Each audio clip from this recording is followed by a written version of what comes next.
All right, and number 48 out of 60 for the RCA Albums Collection is a live concert album from 1972 that was a pretty big hit for Elvis. Not as big as his biggest concert album would be, but this pretty much led to that. This is Elvis as recorded at Madison Square Garden. This album, I had this, like some of these other albums, was one of the first ones that I had, and but I actually had it on cassette tape when I was a younger fan, and I always really liked this album.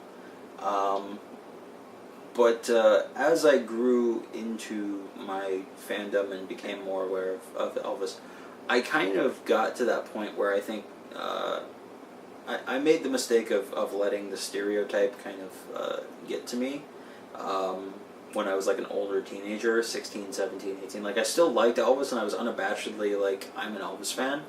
But his 70s concerts, I kind of took the route of, well, I've heard one concert, I've kind of heard them all.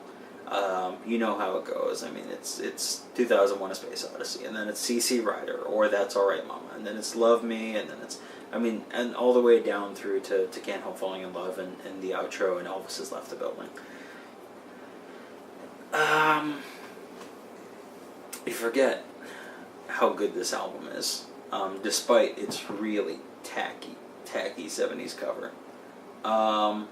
And in fact, it actually wasn't on this re-listen that I remembered how good this album was. It was the Prince from Another Planet release that Sony put out a few years ago, where they remastered both this show and the other show from the Madison Square Garden concerts. This is a really good show. Never Been to Spain, The Impossible Dream, For the Good Times. This is the first time that he introduces on an LP an American trilogy, which, despite it having become so ingrained in pop culture with the jumpsuit wearing Elvis, is still actually, if you sit and listen to it from the point of view of the time frame when it came out, it's a very moving performance in any iteration, whether that's Aloha from Hawaii or this, or otherwise.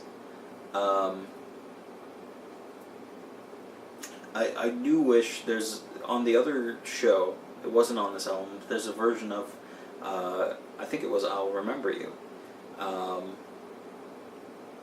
And it later reappears in Aloha from Hawaii. And I'm kind of sad that it didn't make it onto the, because this is the evening performance, and I think it was the afternoon performance that it showed up in.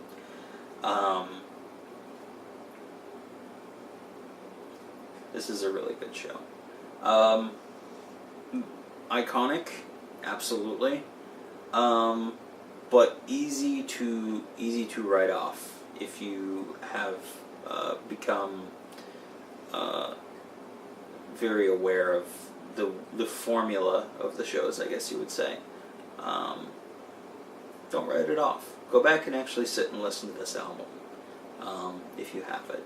Especially if you have it in its original configuration, like this. It might open your eyes.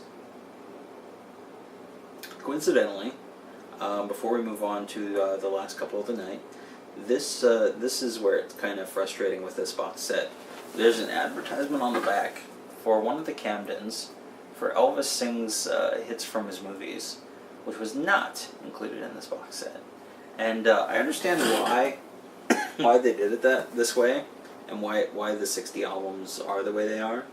But it is sort of frustrating to see an album marketed on one of the albums in there and then not be able to go find that album in the set.